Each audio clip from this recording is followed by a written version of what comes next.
So we had one question from last time. This is left by Ziggy995, who says, not seen the Deus Ex trailer, talking about the Deus Ex Remastered, we talked about last time. Not seen the DE trailer, but your description makes it a hard fucking pass. Any harder and I'd get a nosebleed. Aspire can eat grass. So question. Given your appreciation of System Shock Deus Ex and I Divine Cybermancy, I don't know about the last one. You're clearly an immersive simulator kind of guy. What are your top 9 ImSims? Feel free to chat about those that you've not played but want to, as well. So I was very excited to talk about this topic, to be prompted to it. I do. I have a great fondness for the immersive sim genre, vague as it may be. It's one of those things that just really, really clicks with me. It taps on things that I really like about video games. They're very exclusive to the medium of video games, if that makes sense. It's something that could not be done. You couldn't get the same, like, if there was to be a Deus Ex movie or a TV show or a book or any kind of adaptation, a radio drama, I don't think, like, you could make a good movie or show out of Deus Ex. You could make a good thing of that medium, but you would be losing so much of what makes that game interesting, because the choice is so integral. The fact that it is a video game where you can make choices and the gameplay is reflective of the story is such a strong part of the experience. And I love stuff like that. I love things that could only really exist in the medium that they're in. I love... Oh, God, I'm going on a tangent already. But for instance, that's why I love Berserk. I love Kentaro Miura's artwork. Like, I don't... If you were to make a... Like, I think it's a shame almost that Berserk anime adaptations are in color. I feel like it's so obvious that Miura's art is tailor-made. Like, the lack of color is a feature. The black and white, the monochrome is a feature. It's not a limitation.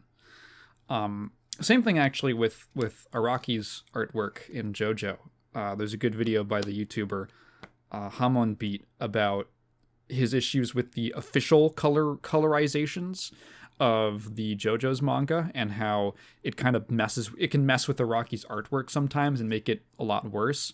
I used to be like diehard on the, oh yeah, well, I'm just going to read the colored manga, mainly because the colored scans were the most popular and the easiest to find with good translations.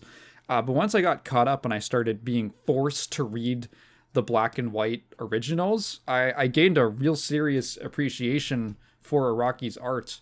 And on my reread of Part 8, I got the original black and whites for all of them. I didn't even bother with reading the fully up-to-date color releases. And I think it really enhanced the experience. Anyway, we're talking about immersive simulators. So I realized when putting together a list that I couldn't quite put together a list of top 9. 9 is a very specific number. I can put together a top 5 easily, but 9's a little specific. And it's like, when I think of like a top 9 list, it's things that I hold in like really, really high esteem. And I think once I go, I've played a decent number of games that fall within the immersive sim category, and I'm not like in love with every single one of them.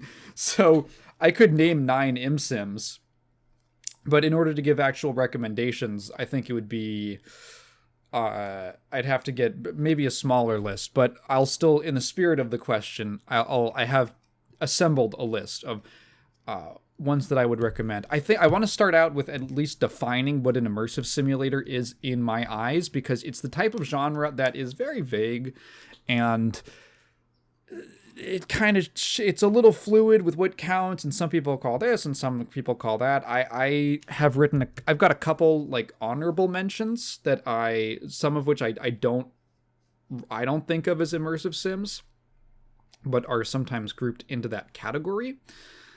So when I think about an ImSim, to me, it embodies a couple things. Number one is a sort of style of design, which I described in my System Shock video. I called it designing backwards, where instead of coming up with a set of mechanics or even like a setting or something like that, what they came up with was they called them gameplay minutes. Of here we're gonna write out a dramatic version of a minute of gameplay with just stuff that we think would be cool for the player, stuff that we think would be cool to have possible in our game.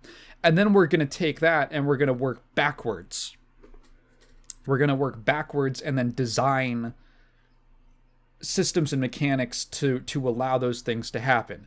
In like card game design, I get you'd call it like, did I talk about this last time? I don't know. You'd call it a top-down design. You start with like the flavor first, and then onto the nutrients. It is also partially in my mind. It has it's not necessary, but it has a strong correlation to the structure of the game. I would consider many immersive simulators to be somewhere between a hyper linear experience and an open world sandbox experience. They're somewhere in between, or I would say an open sandbox experience. Yeah, open world and sandbox experience. It's somewhere in the middle. It's a specific kind of blend where you are the player. To me, my sort of like test for it is the player is dropped into a situation. They're dropped into something. And you are given an objective. And the objective is more or less fixed. Like, the objective is, you're not making your own fun, like in a sandbox game. The objective is defined. Sometimes you get little plays on this with Dishonored, where you get a choice about how you want the thing to end. But there's like it's a set goal. But the way that you get to that goal can change dramatically, and there are systems and tons of mechanics that form systems that overlap to create extremely dynamic gameplay, so that two people could play the same game and the same mission 10 different ways each, based off of how they choose to approach, what kinds of tools they choose to use, what they try to exploit, what they use to their advantage, what might just randomly come up. That's the in my mind, I see it structurally as like if a linear game is like point and then a straight line to another point, and a sandbox game is like a totally spaghetti, like rhizomatic system. An immersive simulator is one point and then another point, but there's like a huge spool of like unwinding threads in between them, and then they all converge again on that second point. So let's talk with some actual examples of things that I would recommend and that I would put in very high esteem. So first of all would be Deus Ex. I would say that if you're not going to start with like the very early examples of the genre with stuff like a System Shock or a Ultima Underworld, Deus Ex is like a real firecracker of an opening. Definitely one of the best games ever made, in my opinion. I think any list that doesn't have it is like heresy to me. The first time that I played it, I was absolutely sucked in to its world, its atmosphere. I kind of went off about what makes it so great. But what I really love about Deus Ex is that it feels like something that had to be the way that it was. It feels so intentional. It's not arbitrary that this game with this story plays like this and is structured like this. The whole game is about choice. It's about the types of people that you want, type of person that you want to be, It's about whether or not, at the highest level, it becomes like, should human beings even be allowed to govern themselves? And it touches on a lot of really interesting philosophy. You can tell that the people who wrote the game were genuinely like fairly well read on a number of political philosophers. It is constantly engaging and interesting. Every single objective that you're given is this puzzle that you feel like you have all of these ways to solve, and there's no boring way to solve them. There's just the way that you like to solve it, based off of what the game gives you. Granted, there are definitely things that it disincentivizes. It disincentivizes full-on combat. That is a solution. You can do that, but it's kind of difficult. Combat is slightly de-emphasized just because I think to many players they're going to be their first. A lot of people just, there's a thing with Prey. I believe one of the designers on Prey was saying that they had a really hard time getting people to play the game like anything other than Call of Duty, because they go, I have a gun, I'm just shoot things, what? And you need to force people to engage with the systems, and that means to some extent actually de-emphasizing parts of the game, taking a little bit of that absolute pure choice away from the player, for putting some limitations to make them engage with the game a little more holistically. But yeah, I don't know how much more can be said about Deus Ex that hasn't already been said, so I'm going to move on to System Shock. I first played the original. I'll say the Enhanced Edition, which I think is the best way to play it. I have made, if you want a full breakdown, I have like a 50-minute video on my main channel about what I love so much about System Shock 1. Its world, the way that it tells its story, for one, like, yes, it was fairly groundbreaking in its time to immerse the player into a setting like that in first person, in full 3D, with that much detail and that much. The idea, like, it's a little regular now. It's a little trite to be like, oh, I'm walking around and I'm finding logs about the history of the people who were on this ship. That's whatever. No, that was like a new thing. That was a new thing when that game came out in 1994. That was not typical. That was not something you got from anything else. It was like a new level of immersion. Many people bemoan the interface. I love the interface. As I have said many times, there is no other game that makes me feel more like I'm actually playing a cyborg. And I think it's incredibly cool. The atmosphere, the environments, I love the way the original space station looks. I love the variety of tools that you have at your disposal and all the different ways you could mix and match it. It was so much fun to go back to the game for the video and just do stuff that I'd never done before with like the patches or the hacks and stuff like that. It was a ton of fun. I will also say that the remake is very good. It's a very high quality remake, with the exception of the ending, which I believe they did update. I haven't played the update. Maybe it's better. But 99% of the remake is really high quality. It's faithful to the original. It makes some quality of life updates that if you have a little more trouble with old game jank friction, you'll appreciate. The remake makes the game playable for a number of people. Effectively playable for a number of people. I would definitely recommend it. It sort of comes down to personality and what you're willing to put up with. It just controls like a regular modern video game. I'm going to give two big shout outs to the arcane ImSims, those being Dishonored and Prey.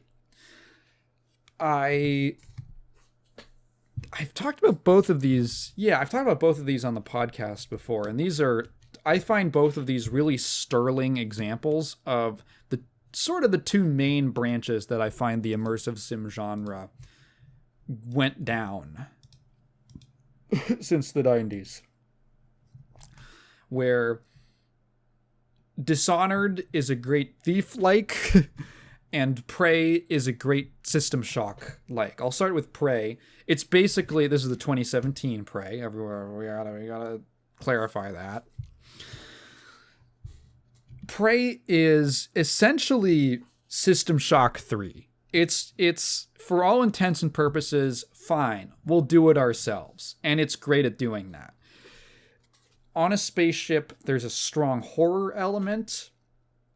In the original System Shock games, I've not played System Shock 2 all the way through, so I don't feel comfortable putting it on here. But it's also probably a recommendation. I'll probably like it when I get around to finishing the whole thing. But Prey has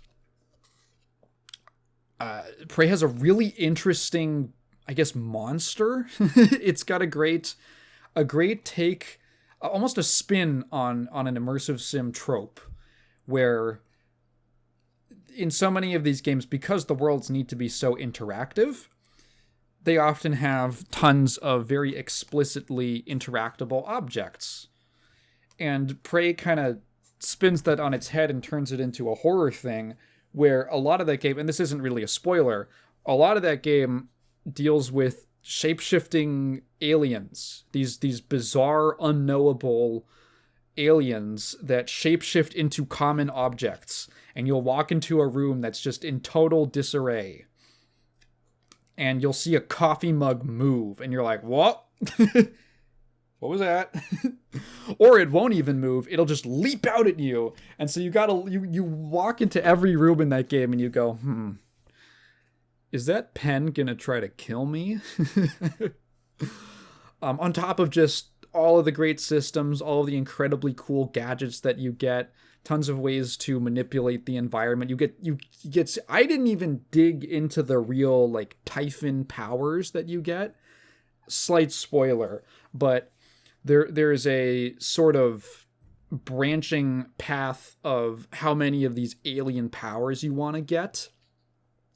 And some of them are really cool. Like some of them you can, like a basic one is you can shape shift into objects and things like that.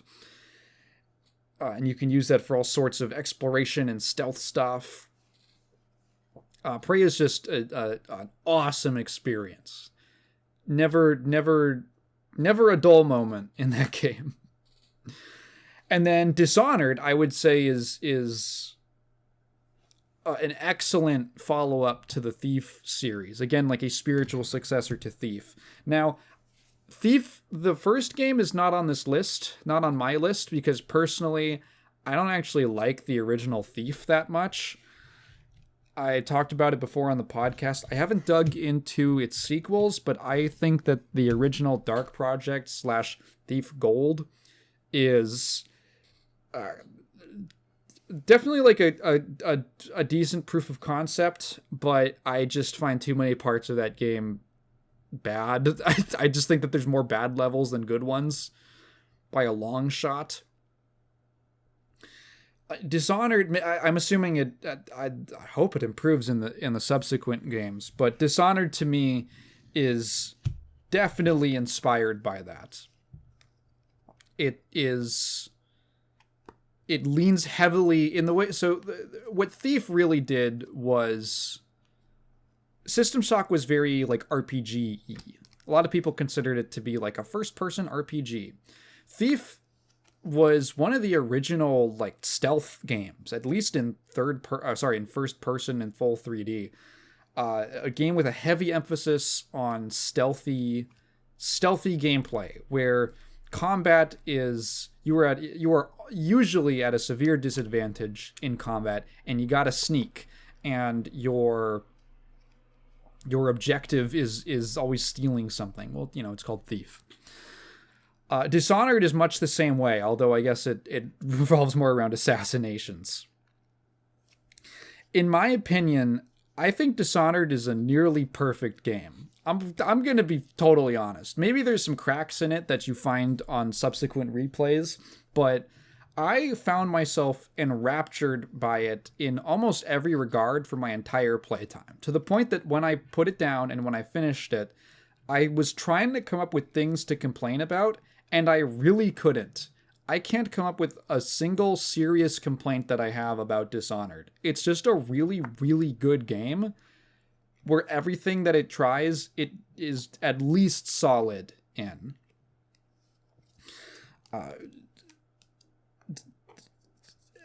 Just endlessly exciting, interesting puzzle. Like, again, just the high pressure puzzles that this genre is known for. Dishonored has it just excellent. It's just excellent at setting those up for you. There are so many interesting ways to go about situations. I found myself crawling every corner of every map just to find as many secrets as I could and little side quests as I could. The powers are super cool. The world is awesome. I'm a big fan of it. It has a very unique, I guess, fantasy setting. I'd sort of call it. It's a little. I guess it's a little hacky to say this, but I get whale punk, where it's steampunk is everything revolves around steam power. In Dishonored, it revolves around whale oil, because it takes place on this island nation that's a lot like some horrific blend of the United Kingdom and Massachusetts. Boston. And the setting's extremely cool. The plot, I think that the plot is it's fairly compelling as an excuse to do a bunch of interesting missions that themselves have interesting plot lines. Like, the overarching plot is pretty good. It's serviceable, but the stories told within the missions I really enjoyed, and especially the way that you get a lot of control over how they end. I love that in Dishonored, basically every mission has at least 2 different victory conditions. There's one that you're given at the start of the mission, and then if you explore enough and you talk to people and you find information, or you read something, if you put the effort in, you can basically unlock an alternate win condition for the mission. And I always found those to be way more interesting, which made the game feel really rewarding. So I can't recommend, those 2 enough. Those are probably some of the best modern immersive simulators that you'll find. I say modern. 2017 is 8 years ago. Dishonored's even older. Dishonored is like 14 years. Jesus. Modern is just whatever was on the PS3 and before. Sinai picture. Insert here. Haven't played Dishonored 2, although I'm looking forward to it. And now I'm going to go into a couple of honorable mentions for one reason or another. I want to give a shout out to an indie game called Deadeye Deepfake Simulacrum. I'm partially putting this here because I like the developer. I'm actually in the patch notes for this game, which is cool. I got things patched. I got the UI updated because I complained about the shop menus being hard to read. And they responded to it because the developer sent me that game when it was in an early beta, and I played it on stream, and then I finished it off stream, and I just really liked it. Deadeye Deepfake Simulacrum is a super cool, I think under one, I don't know if it's a one-person dev team, but it's a very, very small, we're calling it a K game now.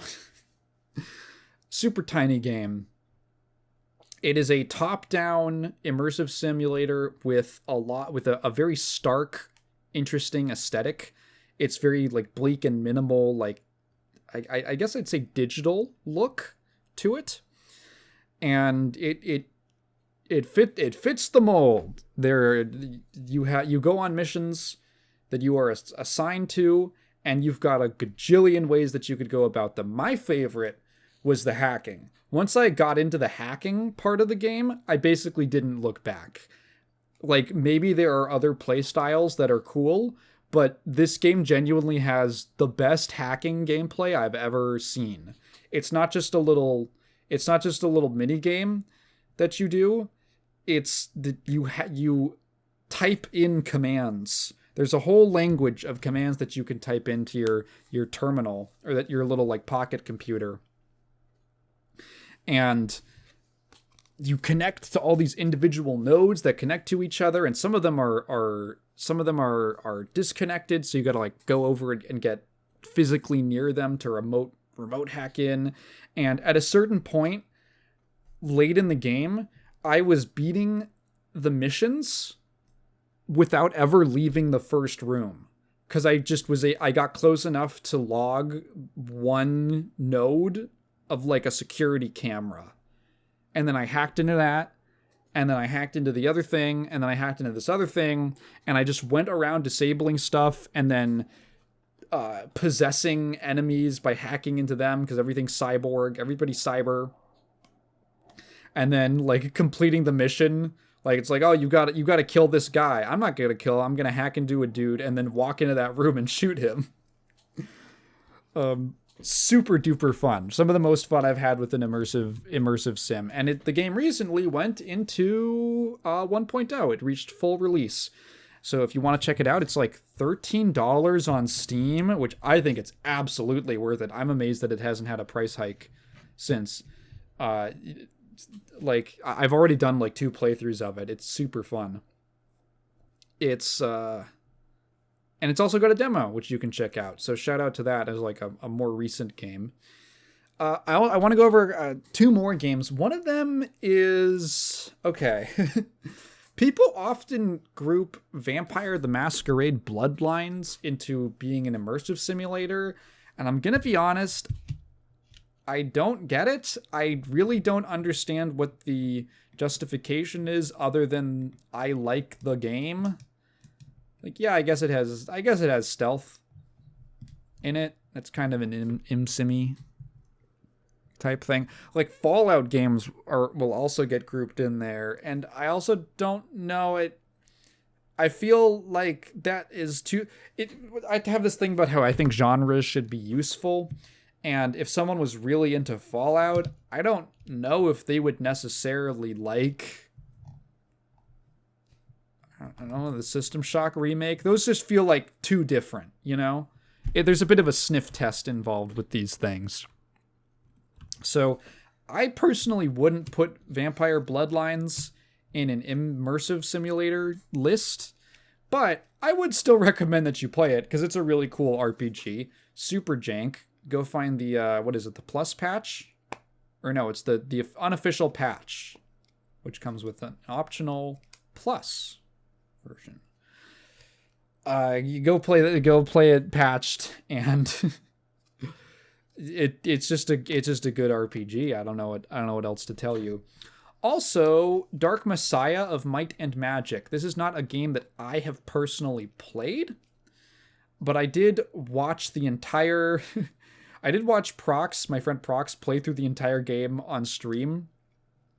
I frequently co-host his stream, and we played through that whole game with me in the call, and it's pretty cool. That is a cool game. It's a little more on the linear end. It could accurately be described as a first-person fantasy or action RPG.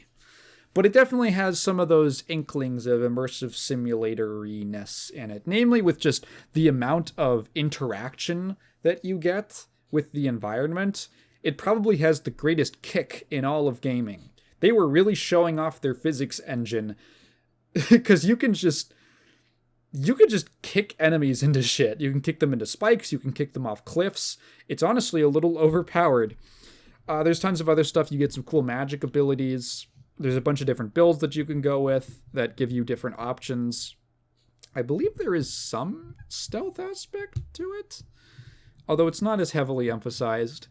And there's some other cool stuff like fairly realistic fire spreading. Things that are wood will catch on fire, and then it'll spread to other wooden things. And if you kick an enemy into that, of course, you have to kick them, they'll catch on fire and stuff. And it's cool. It's got a lot of those cool overlapping systems, but a little more concentrated into a more linear package. So I would actually say that one's worth checking out as a cool game, definitely at least adjacent to the ImSim genre. Weird how genre is a French word. I guess I never really thought about that. There's some other games. There's a couple of Stalker games I haven't played. What am I? Oh, Pathologic. I've heard great things about Pathologic. I haven't checked that one out. And at some point, I do want to give Ultima Underworld a good try. Back when I made the Myst video, yes. I needed some footage of Ultima Underworld, and I already own it on GOG. So I booted it up, and I got a few minutes of gameplay, and it is definitely... I don't love the controls. It's a little stiff and weird feeling. It's definitely an early first-person pseudo 3D game. Is there a source port? There might be a better way to play it that's a little smoother. And maybe it's a case where you take it rips some of the jank out, and it allows you to actually get in touch with what's cool about it.